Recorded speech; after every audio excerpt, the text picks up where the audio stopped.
Well, good morning, everyone. I'm Ryan Donlin. I serve as the interim chair, the chair soon to be of the Teaching and Learning Department in the By College of Education. I am so glad to be with you today. Now, let me ask you a question.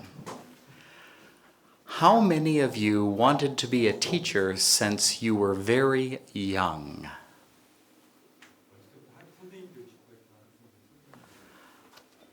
How many of you wanted to be a teacher just recently?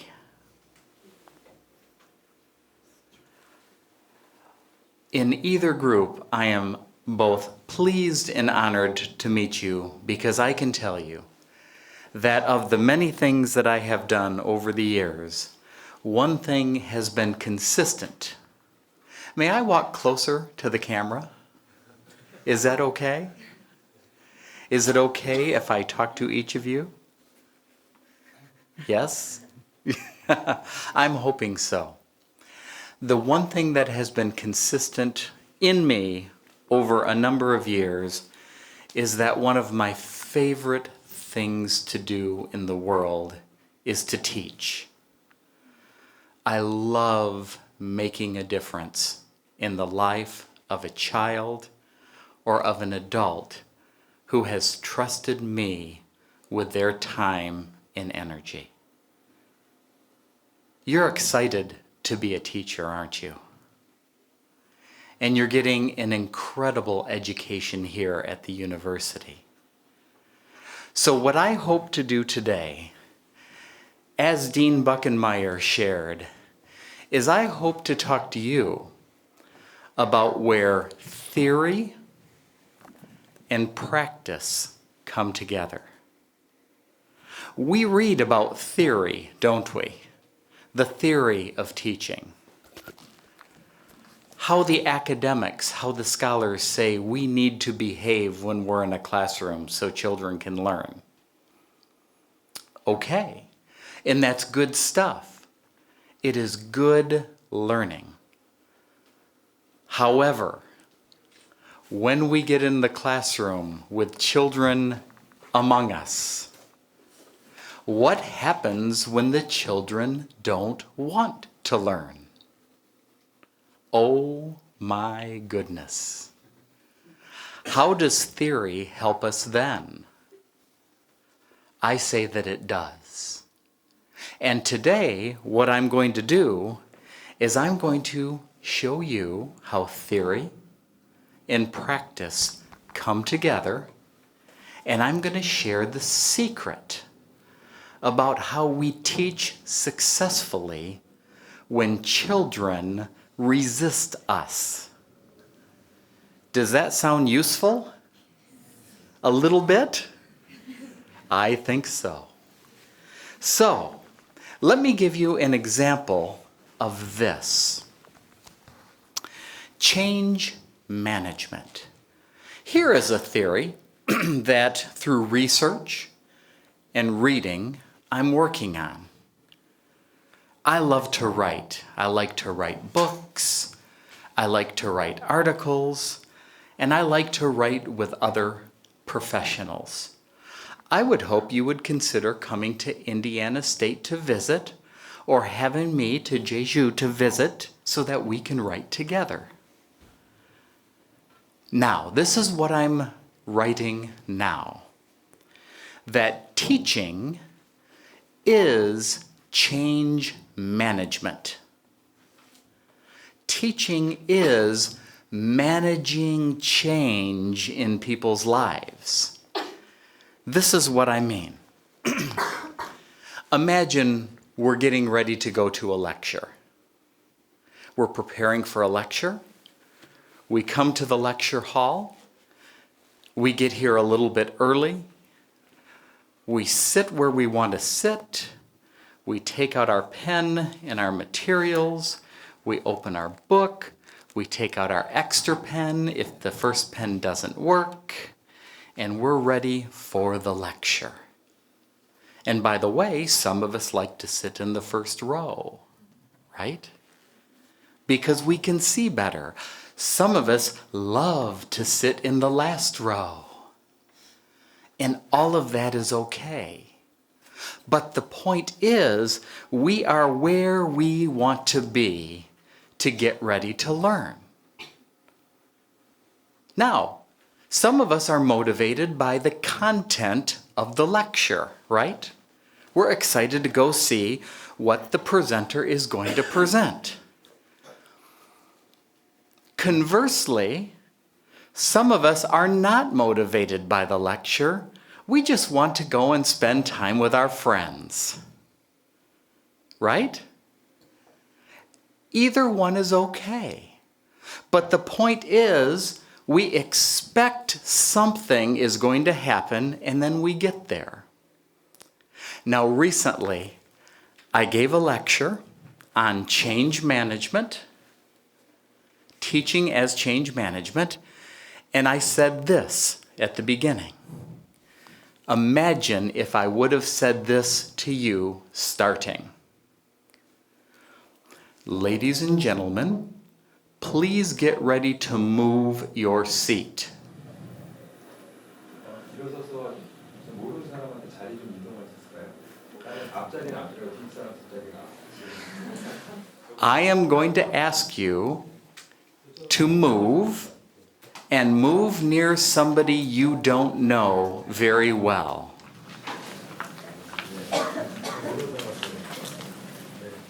Okay, stop. I'm not serious. I'm just kidding. Did you feel something? I have to move? I have to sit next to someone I don't know? Oh. That's what change feels like to some of us. And when we have students in our classroom, anytime we ask students to do something that's difficult for them or new for them, they have the same feeling.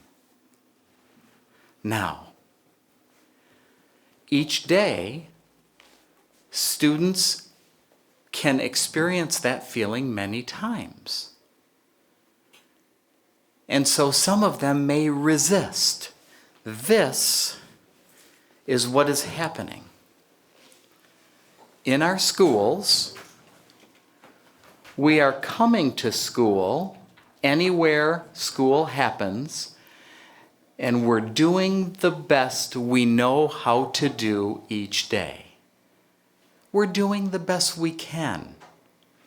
Teachers are doing the best. Kids are doing the best. But when we're asked to change, change is not easy. Now, some may tell us that change is easy, but it is not easy for anyone. Some may say, well, just like in the books we read children, we can wave a magic wand and poof, change will be easy. There was a childhood story in a book. The book was called Mother, Mother, I Feel Sick. Send for the doctor, quick, quick, quick. And in this children's book, a little boy, a cute little boy, ate everything he could in the house. And he grew really big and really sick. And he said, Mother, send for the doctor. And she said, oh, my poor boy. Doctor, doctor, hurry, hurry. And the doctor said, I'll be right over. Don't you worry. And as he galloped in his horse and stagecoach toward the house to treat the boy, he said, I have lotions and potions and powders and pills. I have all kinds of tonics for all kinds of ills. Whether it's itches or sneezes or twitches or wheezes or mumps or bumps or one single pimple, I'll cure it. It's simple. And he fixed the sickness. He cured the boy. But it's not that easy in schools, is it? I'm going to share how you do it. How change can be managed. Because if change is not handled well, as teachers, when we ask our students to work hard, to do things that are difficult for them, we have to give them a model of our own behavior where we say, change is okay to me. And we have to look like change is okay to me. Now inside, we feel just like the students. Oh, this is going to be hard. This student is struggling. How do I help this child learn? But that's not how we act because we're teachers. We act as if we love change, and guess what? Over time, we will. What we will do is we will not fail. We will have students who are not sheep. They will be excited to be with us. If we do not handle change well, we will be tired. We will look like this. We will burn out. We will be sad if we do not manage change, but we can. Let me suggest that we do things differently. And I have the solution. And it involves your remembering 3 things plus 1.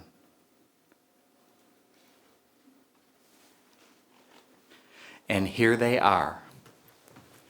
Number 1, that we understand the theory behind change. That's where theory and practice, our practice of teaching, come together. I'm going to share a theory, one of many theories of change today that will help us. It's a theory that celebrates the good in people. Then once we learn about change, I'm going to teach you what to do when children resist. Number 2, what is our intervention? And then after that, I'm going to share number 3, what incentives, what rewards can we provide all children? And then number 4, I'm going to share a suggestion on how we lead as teachers. And here they are. This is what change is all about in theory. Some theorists teach us that if we want to propose a change, like new math problems for children, or asking them to read something that's more complicated, or learning about the history of the island, we hear from theorists that if we want to move forward with these changes in the classroom, these learning changes, that there will be things that support us, help us, and things that push against us. Things that work, forces that work against us. That's one theory of change.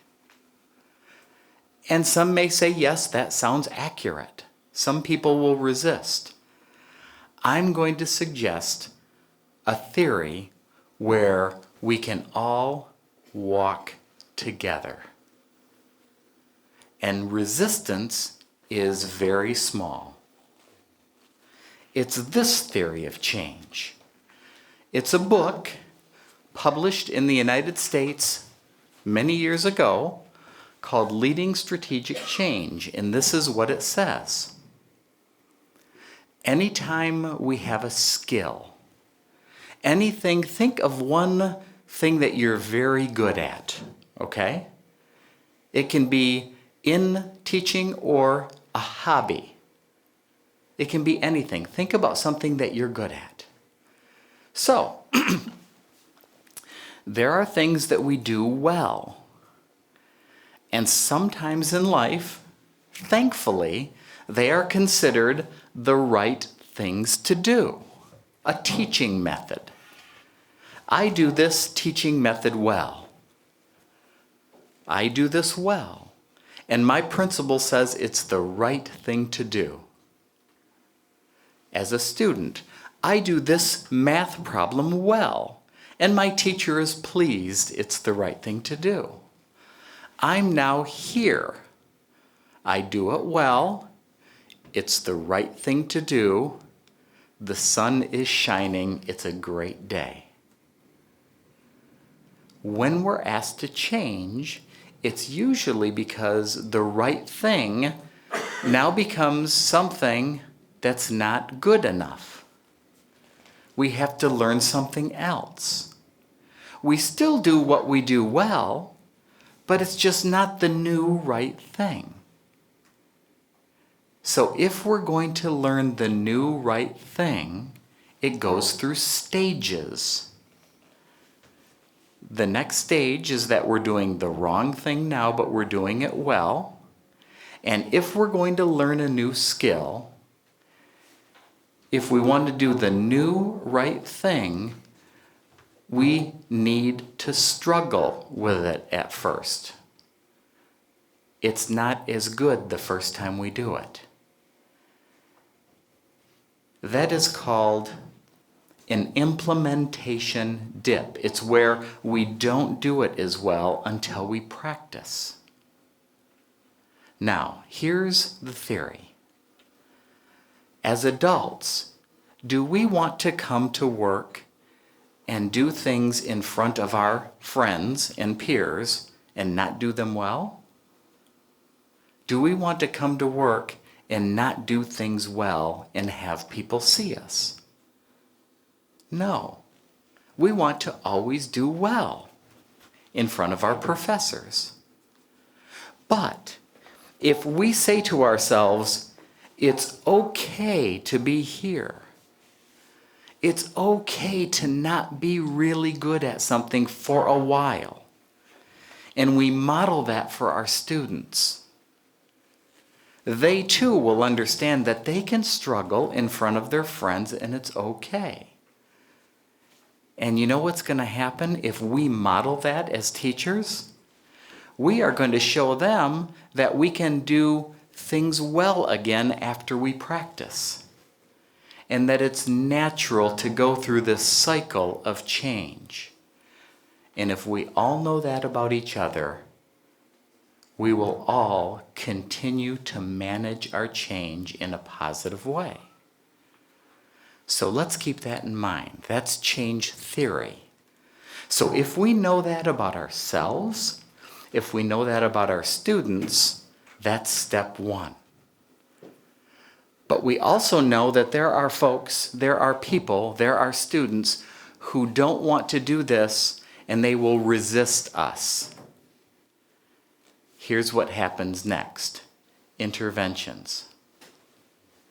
So, there is a theory that says if we want things to go well, if we focus on 20% of what's happening, we get the biggest positive impact. We take a look at our classroom. If things are not going well, 20%, 1 out of 5 things we focus on. If we focus specifically we will have the most success.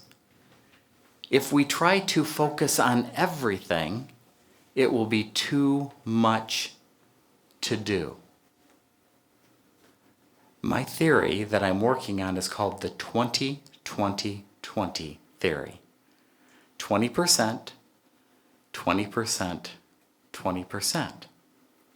So when you're in classes and you're struggling with students in achievement, please remember, focus on 20%, 20%, and 20%. Here's what it looks like. In any group of students, you have 100% of your classroom. 20% of your classroom are trying to do everything they can to just stay comfortable. They don't want a challenge. Okay, that's 1 out of 5. 4 out of 5 are trying hard. 1 out of 5 students is trying to remain comfortable. Now, out of those 20% that are comfortable, 20% of those students are doing things that are interfering with teaching.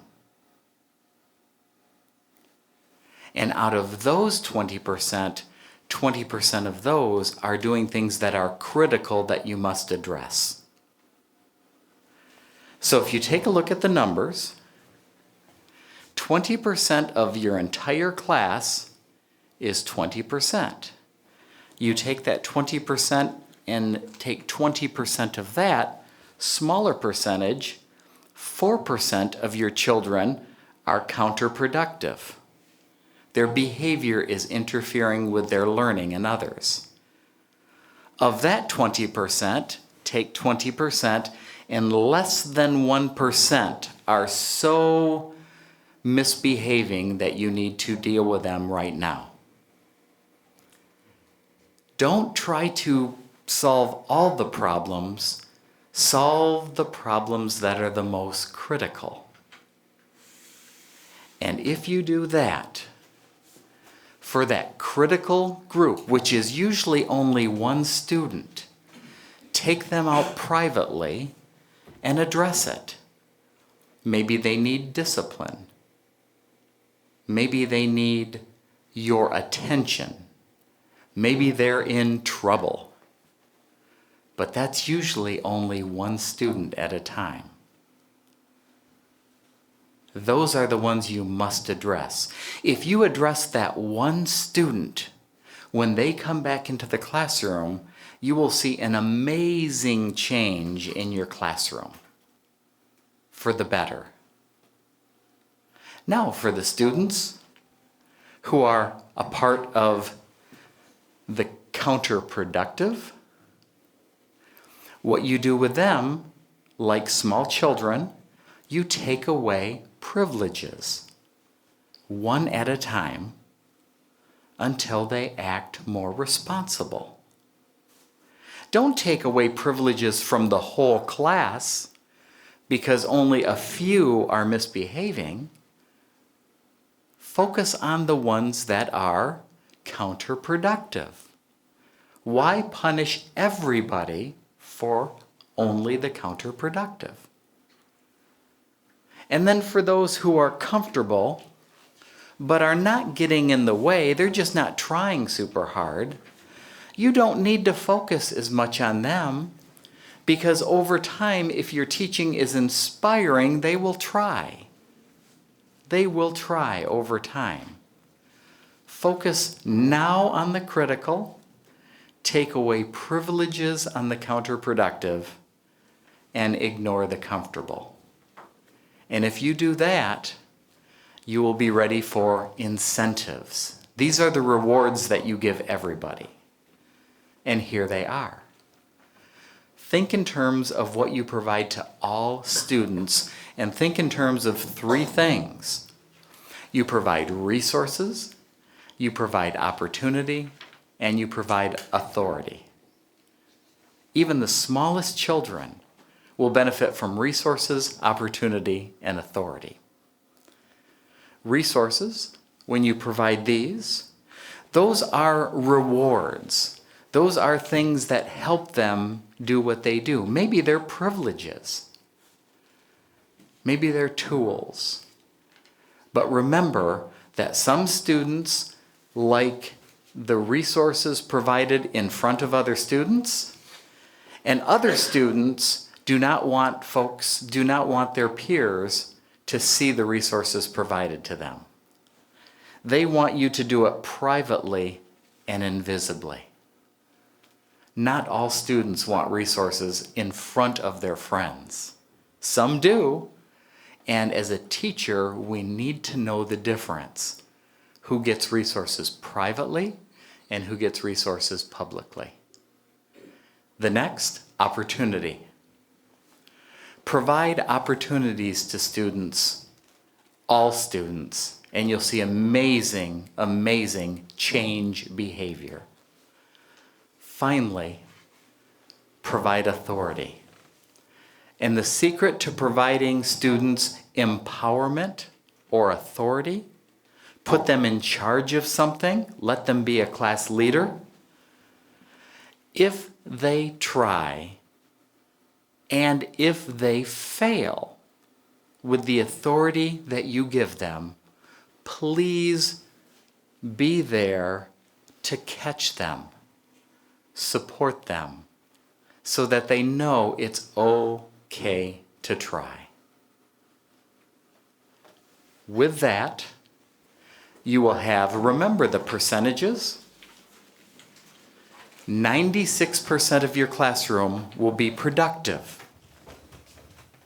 99% of your classroom will feel safe. Again, because there's only one student usually at a time who's in trouble. No one will want to be that one student, and that one student will not want to be in trouble with you again. Because they don't have friends who are in trouble. They're in trouble and they need to act differently.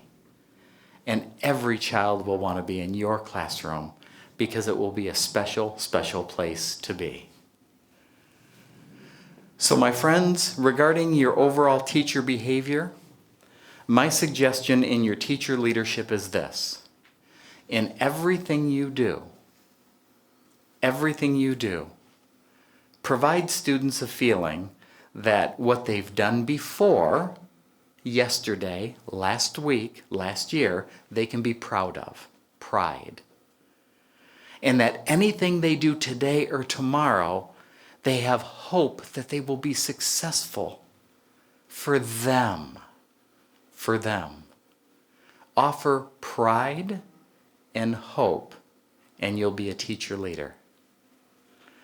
So in closing, what I'd like to do again is I'd like to say that in your schools, as teachers and as students, and even the parents sending their children to you, everybody is simply trying to do the best they can with what they know.